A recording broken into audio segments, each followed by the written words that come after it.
Smoppy for life. Yeah. Smoppy for life. Stand up when the chief is here. Hands up. Yeah, the chief is here. Stand up when the chief is here. Hands up. Yeah, the chief is here. Yeah. Smoppy for life. Good afternoon, everybody. The much-awaited webinar. It's funny because a number of people said, you've got to get that guy Vusi Thembekwayo on a webinar. And I said, well, how are we going to meet him? And Tondi said, he's already a member. He's already on the groups. And I put him on the group. So Vusi, welcome this afternoon. Welcome to our Smart BS group webinar. I really appreciate you having me here. Cheers. My wife my wife's a New Zealander, and she is more and more in love with this country, and therefore more and more concerned about what's going on. And she said to me about a month ago, she said, that guy Vusi who did that video, he's the Messiah. He's been sent to save the country. You've got to get him in on the political game. So Vusi, tell us, before we ask you the big question, tell us about the video. What happened? Did you walk down and just lose it? So, yeah, I mean, so, it's an office. 70 Greyston is where my office is. In fact, we're busy moving now to Bryanston, but that's kind of where my office is. And third floor, there was this company that was occupying the full floor, right? Travel agency. I knew the founders of the business. I knew the directors, but more importantly, I knew the staff. I knew the people who worked it every day. They did the proverbial, you get to work early at 7:20 and the smokers are standing at the corner having their smoke. If you step outside during lunch, they're either having a smoke or, they're at the coffee breaks. So these were human beings, people I knew about their families, their histories, etc. One day I get to the office and somebody says to me, have you seen what's going on upstairs? And I went, no. I said, you should go and have a look. So upstairs I go, the door's not locked. It looks abandoned. I walk in and half of it has now been broken up by, it looked like workers who were working to, do something then. The other half was the part that I showed people that remained. So for context, the part that's in the video is only half the video. It's only half of the office. The other half you don't actually see. So immediately as I walked in, I thought to myself, I've got to show people the impact of this. For context, just that morning, I'd seen, I think it was Vusi, one of the EFF guys, saying we should go back to level 5. And I thought, who the hell is talking to these guys? What the hell, right? And then I saw, so one of the EFF guys had tweeted it, and then somebody had replied, and as always happens, the person who replied was white male, and they were then attacked as a white male, right? And I thought, but you're not addressing the point. So I get to the office, I see this, and I thought to myself, this is not acceptable. It's just not acceptable. So I streamed the video and I showed the video. And it's not, I'm not ordinarily like this. I'm quite measured. But on that day, I just felt that the emotion of the moment was necessary. Needed to be said. Wow. Yeah, and people who know me will tell you, I speak my mind. When measured doesn't mean I don't tell you the truth. I speak my mind. I just know how to use the correct language. But in that day, I just thought, you know what, fuck it. These guys clearly aren't listening because they're not hearing us. And I think what the politicians have done is they've gotten really good at divide and conquer. They've gotten really good at identity politics. They've gotten really good at ideology without pragmatism. So we're all now just fluffing around with ideologies and isms in a world where people need food. Nobody eats socialism. Nobody eats capitalism. People eat food, right? And I so I showed the video and I let him have it. I told him exactly what I thought. You really hit the spot there. I mean, so many people were moved by that across the boards. And everyone I knew was like, wow. I mean, just struck a nerve. But what's really going on in government? Is there just a disconnect between Cyril Ramaphosa, his cabinet, parliament? Do they not care? Do they really not care? I think there is a massive schism between the people in power and the rest of us who live in reality. I also think there's a certain level of intransigence. There's a certain level of arrogance that comes with being the incumbent that says, we're not even halfway through the next election cycle yet. So fuck it. Let's do it. And let's see what happens. And then finally, I think that there is also I think that the ANC, if I may, is caught in a place where what's good for the ANC is not necessarily what's good for the country. And I think that actors within the party, you'll hear people often say the ANC needs to renew itself. What they mean is we need to realign what's good for the party with being good for the country. But as a consequence, people who are in leadership positions are having to choose between these two dualities. And in my mind, it's a non-choice. It's a non-choice, but having to choose between these two realities. We learned over the weekend that there was a premier who went and opened shacks. And the premier says that he doesn't know that it was shacks, but you were there, you cut the ribbon. So it's pretty clear that we're now living in this space where the fault lines of our political system, the fault lines of our social system, the fault lines of our economic system, and the fault lines along which our leaders have been leading are very exposed for everybody to see. So if I may, take alcohol and cigarettes for a second. And people believe there's a conspiracy here that, Mrs. Nkosazana is in league with the smugglers. And it's very easy just to ban things because your team are going to go in and sell like hell. And they are.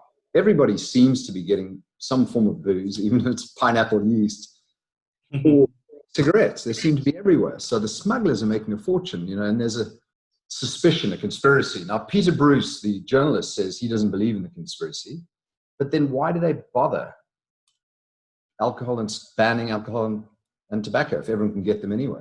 Well, let me tell you what my perspective is on this. So if the government says to me that every 5 years I have the faculties to put a cross next to a face and cast a vote, that same government says to me that if I pick up a weapon and take a life, I will be committed to a prison. That same government says to me that I have the faculties to understand the speed limit and to keep within it. I'm not sure why that government says to me I don't have the faculties to make an adjudication about my own health. So I think we've crossed a line here where there is a nannying by the state. Now, don't get me wrong. I do think that we've got deeply embedded issues as it pertains to particularly the sin sectors. But I think that the treatment is wrong for the patient and the diagnosis. The diagnosis is that there is potential for alcohol abuse. The diagnosis is that there may even be potential for cigarettes abuse. But the patient is making sure that you've got an infrastructure for treatment and rehabilitation. It's not banning it, right? Because as you're seeing now, you can ban it, but every single smoker I know is still smoking. Right.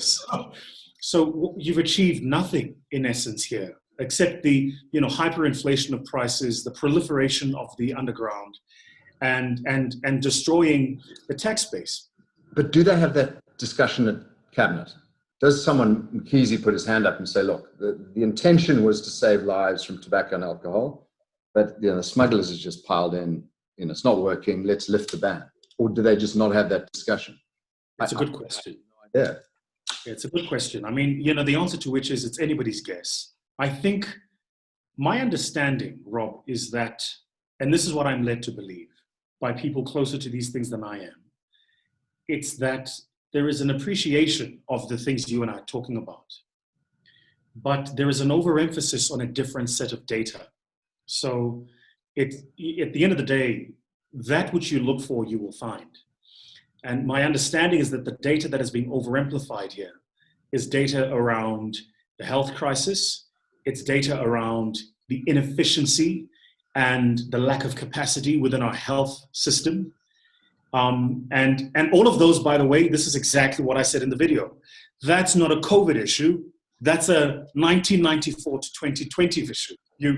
If anybody says there's an inefficiency in the health system, you've had 26 years to fix it. How long does it take to build hospitals and to provision infrastructure? And that goes to the economy too. If you had a look at the state we were in at the end of last year, okay, we're Zuma and his team had robbed the cupboard dry, to then impose restrictions impose lockdown on us. And by the way, I think our country is now the longest lockdown in the world. Yeah. And we're still having, the fifth largest number of infections. I think at this point, they should just lift the lockdown and say, guys, if you're elderly, stay at home. If you're, compromised, stay at home. Everybody make up your own decisions. You're all individuals, off you go. And open the economy. To put 20% more of the people in unemployment is deranged. This doesn't make sense. Let me tether this, because I think one of the things people miss about the moment we're experiencing, the specific, and it's important to understand this moment. This is the first time the actions of our government are tethered to the policies that our government has been talking about so deliberately. So for instance, if you look at how the government has been interfering with the economy and passing laws that make it increasingly difficult to either attract capital, retain capital, or build confidence in capital, it's been the same ideology, which is the centralist government must be in control, and we will dictate to you what must happen, right? So I think we've gone quite the other way of what you want, which is libertarian space, free markets, open space, create, if you make capital available, entrepreneurs will identify opportunities and build businesses, and they'll employ people.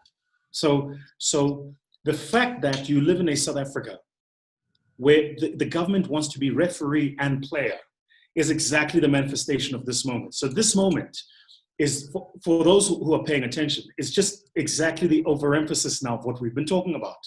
That you can't want to be referee and player. If you want, let's just say, let's give an example. So let's assume you want to address access to healthcare and access to health insurance. Great and noble. But how are you going to do it? Because the how, the mechanism, is more important than the wish, which is the what. So are you going to make available a national health insurance?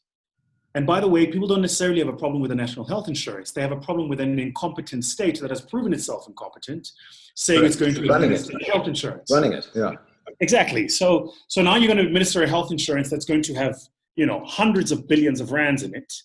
But we know that you've not been able to run other hundreds of billions of rands institutions. Just look at what's been happening at the PIC, and now they've called in Dr. Rule Costa to come and fix that. Look at what's happened with many of the other SOCs, ESCOM, SAA, the list is endless. All right? And you very quickly get the point that you can't have a centrally driven model in an environment where the center is inefficient. It doesn't work.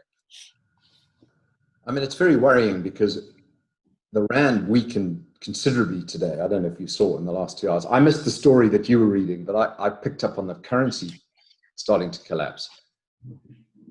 I deal with a lot of foreign direct investment into Africa, so I kind of see where the money is going. It's going to Nigeria right now, not South Africa. And I'm like, how did that happen? How did we become so uninvestable that people are scared to invest here? Again, I think, so here's my challenge, and I think this is for me what's keeping me up at night, Rob. How do we democratize the echo chambers of reasoning? In other words, we're having this conversation, but how do I make sure that the average person living in Deep South understands the substance of these issues that we're talking about? Well, firstly, they don't get the newspaper, and they don't read the Times and the Sunday Times, so they don't get the Economist and the FT and the Wall Street Journal. Bang.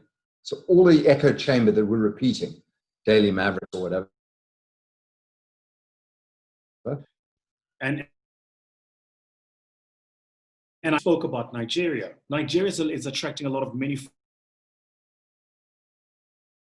Mauritius has definite losses, the space I work in, venture capital, private equity. And Morocco is doing it, overtakes us in the traditional asset classes. Moroccans are on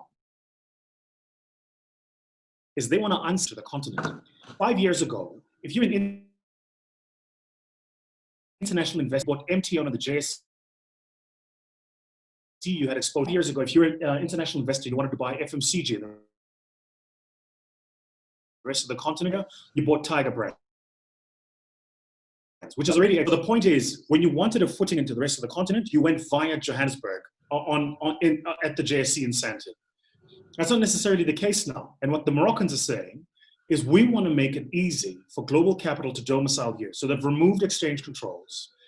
They're giving free citizenship for people who come and domicile financial services firms. Massive deregulation.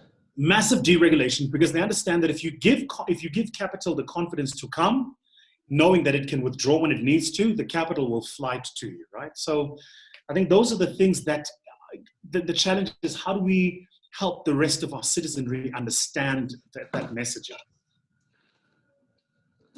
So we've got municipal elections in 2 years' time, or a year and a half time. Yeah. And that seems to be the crunch point here. I mean, if there's ever going to be a chance to crack the ANC, it's got to be now. Because within the ANC, there are a lot of people that are disillusioned. They don't want to admit it because there's an emotional attachment, disillusioned. How do we get them to move to the Vusi party or whatever it is that's the safe land? Well, yeah, it's a good question. You know, you're quite right that there are a lot of people in the ANC who are disillusioned. There's a lot of that. But like a spouse who has suffered emotional and physical abuse, they hang on to the hope that their partner is going to one day change. Improve, yeah. And improve. And here's what a lot of them do. This has been my experience with a lot of them. Some who phoned me after the video. A lot of them go, how could you do this to us? How could you betray us like this? How could you, right? I think they all romanticize what it used to be. So this organization and this, and I agree, it used to be that. For context, my grandmother was a stalwart in the ANC and in the ANC Women's League. There is a lecture delivered every year in Ekurhuleni in my grandmother's honor, right? An ANC lecture. So nobody needs to tell me about the traditions, the background, and the rest of it. The first time, there are people who are sitting in cabinet today. The first time I saw them was in my grandmother's house washing dishes, say. So I get the history, but that's what it is. History. We have to deal with the world we're in. And in the world we're in, there's no doubt that there's a lack of capacity, there's a lack of empathy, there's a lack of connectivity to the populace, the people, the moment. And then most importantly, I think, Rob, there's actually a lack of context. The inability to read the time and understand the temperature outside of your own body. Understand what's happening with the global system of capital at the moment. Understand about the massive fight between the East and the West, and that Africa's right at the center of it. And we need to work hard to position ourselves. Understand that the rest of the African continent has arisen too, so it wants its fair share of the plate. Correct. And that what we have is this massive infrastructure advantage, but every year if we don't utilize it, it's being eroded. And I think that there's a lack of understanding that, because the politics have become more important than the outcome. So we're talking about how do we get a message to the rural dwellers, the people that don't have access to the electronic media or even printed media, that all is not right in the state of Denmark. And there's a friend of mine who's on, I know he's on here now, he's been involved in politics, fantastic guy. And he said the most damning message to get to them is that the ANC is stealing food parcels from them. That's the most damning message. Yeah. Just repeating that. But yeah, even getting that message, yeah. Yeah, and you know, that may be correct, precisely because what you have to do is to find a way of symbolizing the theft so that people understand it. Unfortunately, symbols are really what's important here, right? It's so if you say, you know, 150, let me put it to you this way. I think the theft and corruption has gone on at such a grand scale that we've become desensitized to the numbers. So you hear what's the world immured? Yeah. Yeah, you know, somebody said to me, over the weekend, somebody said, well, at least it's only 150 million. I thought, only 150 million. Billion. So in my mind, I then went, do you know that with 150 million, you could seed 10 high growth tech startups, right? Maybe more. You get a unicorn out of that. Yeah, you could get, exactly. So it's just, did you just say, you said only 150 million? So I think there's something there that we need to find a way of getting a message that lands. That video, I think, did well precisely because it landed it for people. See, and I make this point often. People misunderstand, Rob, the difference between an economy that's white-owned and an economy that's white. Those are not the same things. So, for instance, when one of the politicians says, "Let the economy collapse," it's white anyway. I mean, the taxis work the economy. They help consumers migrate from their homes to the economy and back home again. I don't know about you, but I've never seen a white-owned taxi, right? I don't think there's one. And that's just a symbol of what it is we're talking about here.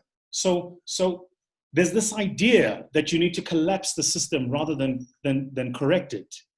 I'm not saying that South Africa doesn't have a lot of work to do. I'm not saying that we don't have issues that we need to address. But I am saying that a zero-sum game serves nobody right now.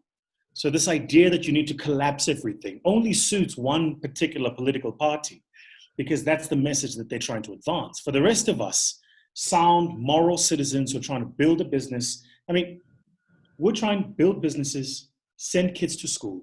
I want to jog at night at 11 o'clock and not worry about having to look over my shoulder. If I get harmed, I want to go to the public hospital and get access to global healthcare quality type of, that's all we want. For the rest of us who want that stuff, you find that actually we have more in common than everybody else. So it is, I think, that comment is on the money, because that's exactly the kind of messaging we need to land it for people.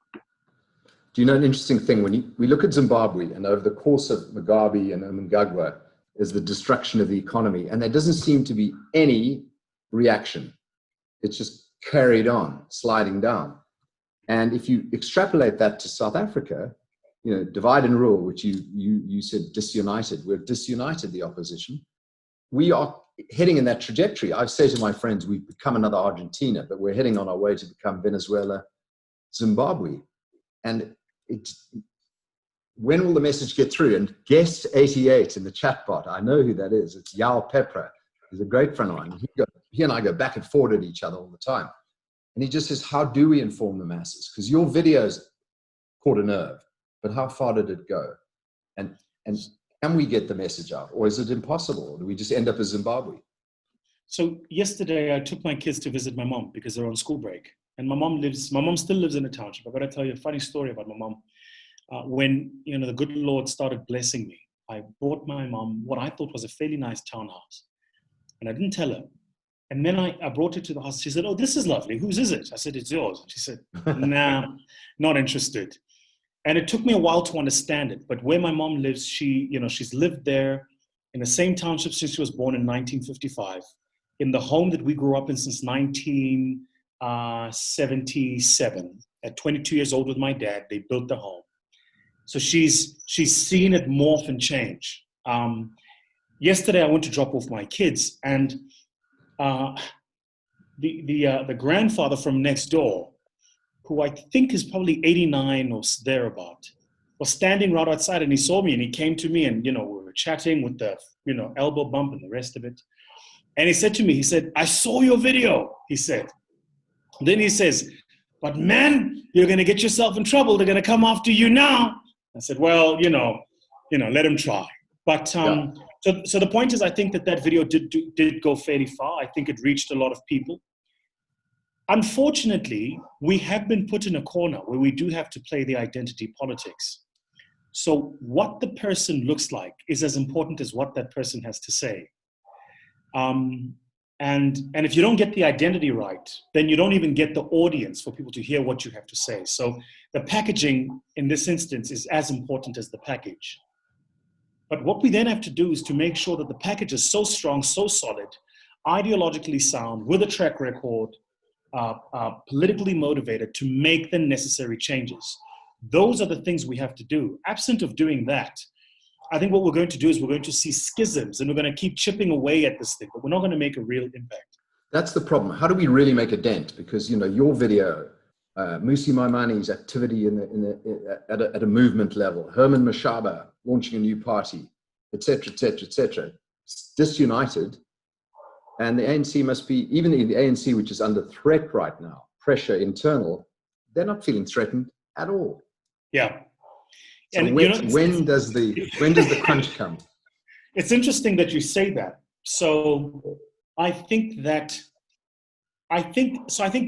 if you study, so I spent, my work is in business, right? And my forte has been in strategy. So if you look at this as a strategy problem, what you've got here is a massive incumbent that's losing market share because it's got a bad product, right? Yeah.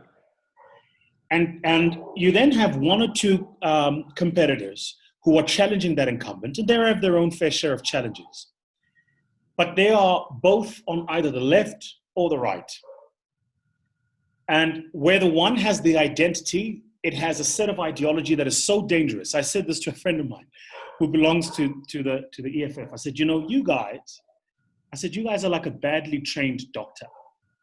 Your diagnosis of the problem is on the money, but your treatment is that you should kill the patient. Now, if I have a headache, the idea that I should put a bullet through my head will cure the headache, sure, but it's also going to kill me.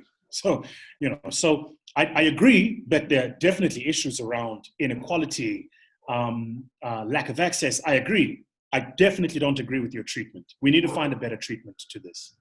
And there are examples, and we can look at those examples.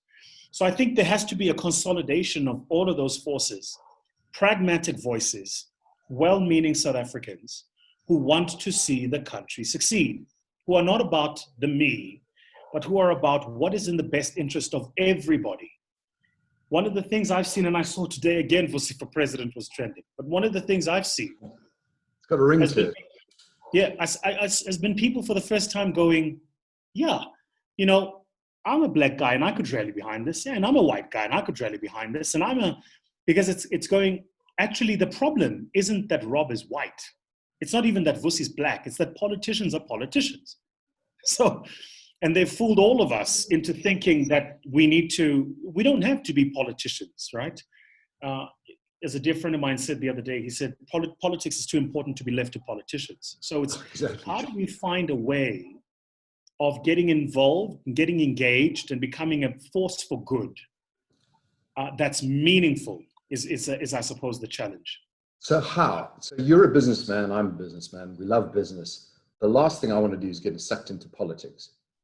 But my wife said, you've got to get Vusi to run, we'll get behind him. Pull together Herman and Vusi and everyone, all the good guys, and form a united front. But we need a businessman involved, like Herman and like Vusi. Get Vusi in. For me, it would only work actually if you could pull together all of the different pieces, right? So I think that would be the first step. The second step is you've got to build an ideological base of thinkers, because here's what will happen, and I think this is often where things fall off. So because I'm a businessman, I believe in pragmatism, right? As the Malaysians say, the MPH, you and I were chatting about this, that pragmatism is really important. So if, for instance, you went to an average member of a political party, say, and you said, South Africa has unemployment north of 30% by the narrow definition, and that's being generous because we know that there's a lack of capacity. Exactly. We know that there's a lack of capacity at Stats SA. But let's assume the number is 30%. What is your solution to addressing this?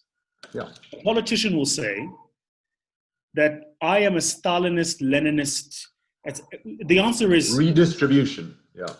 The answer is Stalinist, Leninist, who gives a shit? Okay. The question was, what's your answer to fixing the problem?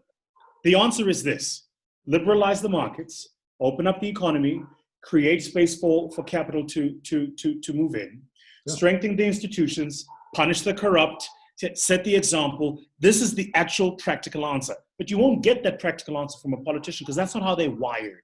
There's a school that they go to where they all get taught about how to kind of spew out the same garbage.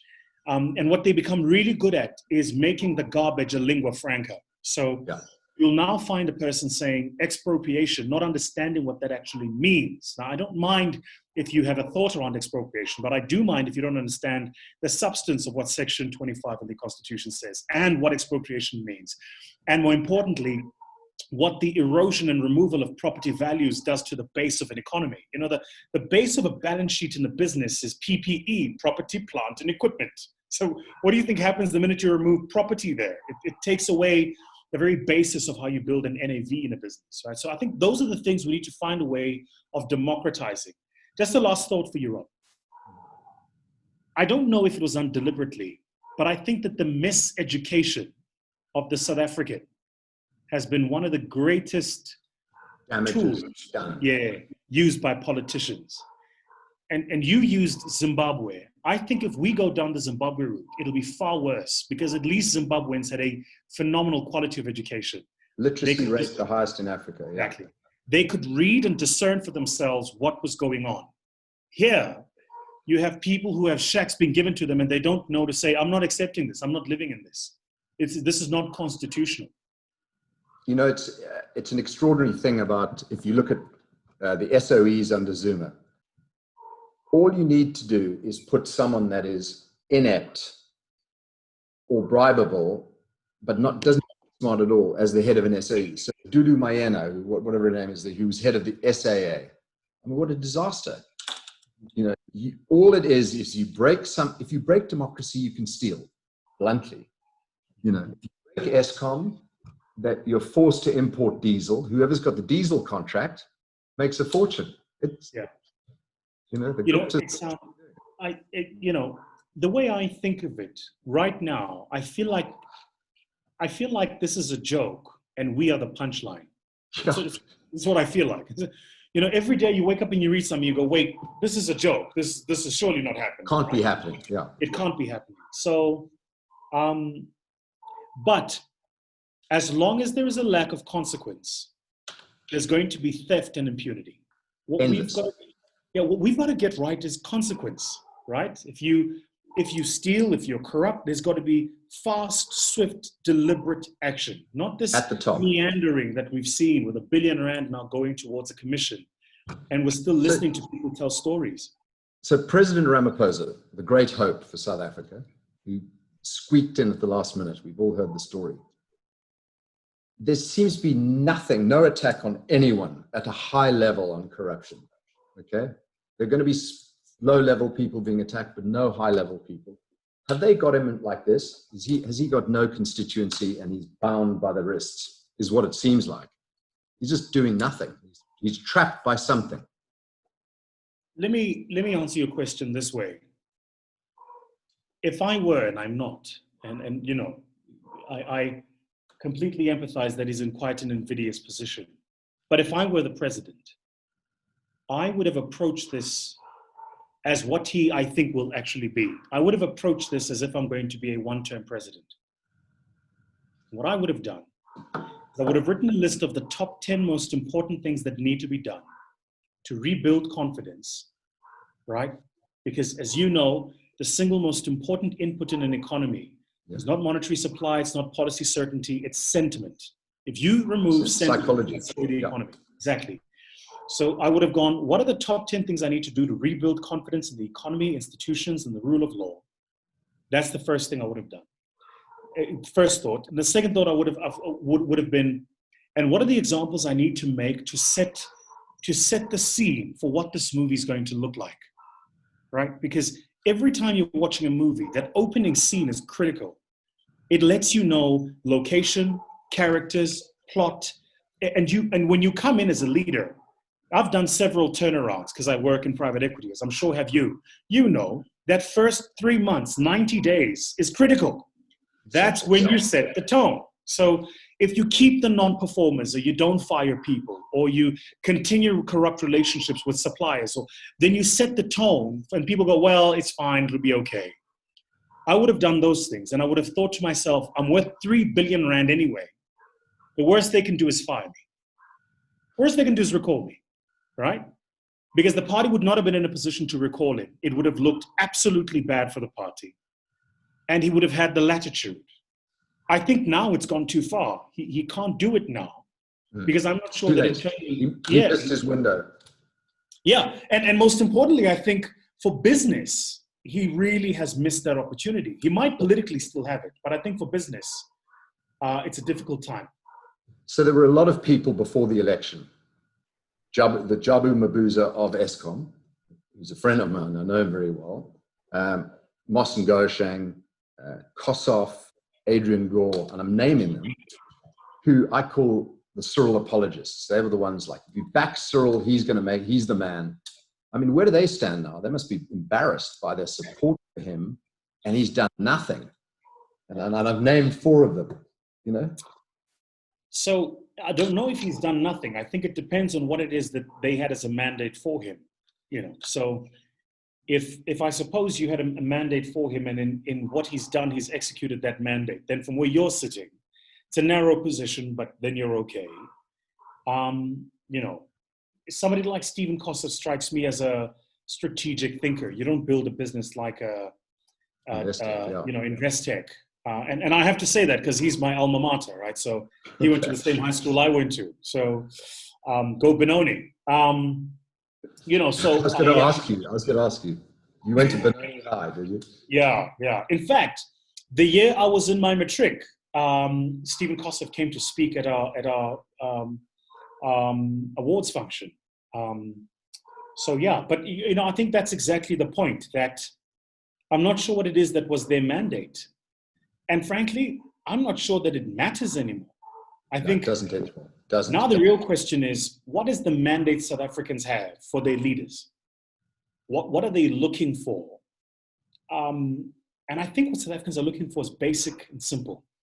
Character, integrity, inspiration, truth and honesty.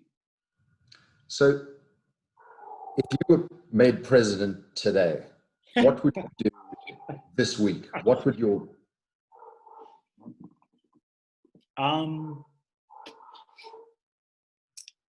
Yeah, I mean, first week I would probably spend my...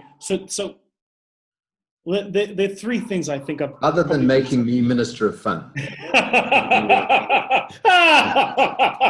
That's all the title I want. No, that's corruption, Rob. That's corruption. No, I don't want to be paid. Like Mark Barnes, I don't want to be paid. So, good question. You know, the first thing I would do, I would reduce the size of the state to 1/3 of its current size. Okay. I would remove provinces. I would shrink the cabinet. Absolutely. I'd definitely shrink the cabinet. I'd take people sitting in big director offices, jobs in the cushy offices, and I'd move them to where service delivery is. So why are you busy writing reports in Pretoria? We need capacity in Puno. We need capacity in Kuruman. I'm sending you to Kuruman. That's where you got to go, right? So that for me, I would do a massive HR exercise and just reshuffle. The second thing I would do is I would do a proper skills audit across the board. Who's there? Who's doing what? Who's in charge of what? And does it make sense for that person to be doing the job? The third thing I would do is I would look at the capital structure of South Africa. I would do the actual balance sheet. And I would look at the amount of gearing we've got relative to the assets. And I'd have a simple conversation with the economic cluster around how do we build the assets and how do we deleverage South Africa. Very, very simple. Because what people don't understand is right now we're in a leveraging exercise. We're raising all of this debt. And the debt is being raised by old people to be paid by young people. So I would fundamentally focus on how do we deleverage the system. And the fourth thing I would do is I would give each and every single minister who remains a single assignment. Go and write me an A4 strategy of what you're going to do in your department. Simple A4 document. If you can't put it in one specific metrics. Exactly. Specific metrics, yeah. 100%. I want to see actions. I want to see outcomes. I want to see who's responsible, and I want to see time frames. Right? Timelines, Exactly. So let's assume we're all staying and things are going to keep hitting the trajectory. There's no critical point. No one's panicked. It's heading Argentina towards Venezuela. Jakes asks a question, says, which industries are your picks for best growth in 2021? Oh, that's a shit question. Well, I think I've got an answer, but of course you have to go first. That's a tough one. Shall I throw you my one? Give you a chance. Yeah, give me a lifeline on this. So the rand's going to weaken. Okay? Yes. collapse. The rand's going to weaken. So it's anything that exports, in my view, outside of South Africa for hard currency. So, exports just become cheaper. And we have a manufacturing base in this country, food, value-added products and things like that. And I think those businesses that have a 50% or more export market will do well, because costs are just going to keep going down and margins up. It makes sense why you do what you do. I like that. Tech companies, I think tech, because, it's applicable pan-Africa, pan-world potentially. Yeah. So, I'm invested in a couple of tech businesses. And again, I think you're absolutely right. We're seeing Cape Town become a great hub for the attraction of technology. Coincidentally, all the businesses in tech that I'm in are based in Cape Town. And then, again, that's another thing about this point about politics. So rather than a best practice to look at what West Grove has done, what the city of Cape Town has done to make itself a tech hub for the country, there's a politicking because of who runs the Western Cape. And the average South African doesn't really feed on the politics. They care about, are we growing an economy and are we building jobs? Rob, are you hearing my dog barking? Can you hear that? I thought it was my dog barking. That's all right. Can you give me a minute? Let me fix this. Give me a minute. But no. You can barely hear it. Don't worry. Okay, cool. All right. Okay. I've got 3 pit bulls, I've got to tell you. And this morning I get up as I do at, what time was that? 4 o'clock in the morning, 5 o'clock workout. And immediately when I finished my workout, I went outside to get I'd hung my tracksuit pants from when I was doing my MBA. And this was the only item I bought myself when I was doing my MBA, because at the time the rand was at 18 to the pound. I was dead broke doing my MBA in London. And I thought, I'm going to buy myself this as a gift. And as I wake up to go and have a look, my dogs had eaten my alma mater tracksuit. So I'm quite gutted about this. Did you do an MBA in London? I did. I went to, I beg your pardon? How old are you? I'm 35. I'm a 1985 baby. Okay, 1960. So I went, I did my MBA in London. I went to a business school called HALT. And one of the reasons I chose that business school was because of the diversity of people in my class. So I had about 80 people in my class. And I remember of the 80 people, there were 64 nationalities. And it was just the most incredible growth experience. Meeting with so even today, I've now got a network in Italy, Romania, Lithuania. It's one of those things about how do we create more of those opportunities so people can see how big the world is. Because I think the average South African, and if I can be specific, I think the average Black South African doesn't have a lot of exposure to what's happening outside of the country. And if you gave people more exposure, they would realize and recognize what they actually are capable of and what they're entitled to beyond that which politicians tell them. I read an interesting book about the First World War, and it's focused on the common soldier. The whole book was about the common soldier. And the thing I didn't realize in the First World War, 1914 to 1918, is all the British and German soldiers, the privates that went into the trenches, were reading Kipling, Shakespeare. They were very, very well read. Yeah. And actually relatively extremely well educated. And there they were in the trenches fighting a war. And if you look at now at the average sort of mine worker, it's a different level. So if you have an ideology of libertarian capitalism, whatever, it's almost impossible to explain it to the average guy in the street. That's the problem we have, being, a free market thinker. It's just, it's too hard to explain it. One of the things for us to think about, sorry, Rob, one of the things for us to think about, and it's just a thought. I find that the best way to get people on your side is to acknowledge your inefficiencies. So if you want to get the average person to support these ideas you're talking about, you first have to talk to them about how those ideas have exploited them in the past. So you got to go, I know you were exploited in the past, and I know that that's what capitalism did. Right, I get it. We're not talking about that brand of capitalism. We're talking about something very different. And let me show you what this thing that's very different looks like. So the work I've been doing has been around trying to show people conscious capitalism and how you can make a difference using capital. That capital is not the enemy, right? It's the ethics of the people behind the money. That's really what the issue is. So I think if we're a lot more honest about the past and where we come from, you'd find that people are a lot more forgiving about the things we think will work for us going forward. So Vusi, did you watch Game of Thrones? But I did, yes. It's Okay, the so I always ultimate ask people, strategy showcase, right? yeah, I always ask people who is your favorite character, but let me answer the question myself, because I think you might also be Mance Rayder. Yeah. Mance Rayder, he was in charge of the wall. It was before the story started. He's left his post, traitor, crossed the wall, disappeared.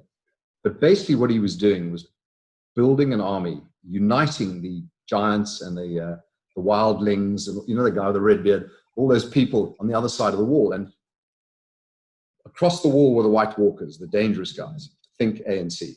I'm just trying to, and then all the people were fighting, the Lannisters against the Starks, they're all fighting, but they weren't focused on the real enemy, which was the other side of the wall. And I think you and I are Mance Raiders, because it is our job to pull people together and focus together, because otherwise it'll be 4 years' time and the economy will be half the size, we'll have unemployment at 80%, civil unrest. And you know, you and I can at least be the last choppers out of Saigon and back to London, but for everyone else, it's not good. So how do we create the crisis, the positive crisis, which has the right result? So the first thing I want to say to you is actually that I think it's going to take 10 years, Rob. And I know this is not the answer you want to hear. Because I'll be 70. That's where you. I think it's going to take 10 years, but I think we're 2 years in. So it's an additional 8 years. I think here's what needs to happen. I think that the ruling party has to go under the psychological 50% mark. That mark is important because the ruling party has to understand that it is not entitled to leadership. It is trusted to lead. First. Second, it going under the 50% mark puts it in a place where it has to choose an ideological place. See, for the longest time, the ruling party has had the ability to play the game of chess as this broad church. So it can call a conference with, unionists and have a quasi-communist socialist conversation. Then call a conference with business people and have a capitalist conversation. And at instance of policy, you're then finding ministers deployed from these different sectors passing policies that are going against each other. So, the one minister is running trade and industry, says point left. The other one, in finance says point right, and never the twain shall meet. So it has to go up beneath the 50% mark because that's going to force it to choose an ideological point of view. What are you? Are you a free market system? Are you a capitalist economy? Are you a socialist economy? What are you? It's going to force that. The second thing is at that instance, it's also going to be forced to either rapidly begin to ramp up productivity and delivery, or it's going to have a rapid decline. Yeah. But it's a lot easier to beat an incumbent who no longer occupies the majority of market share than it is to beat an incumbent who is market share.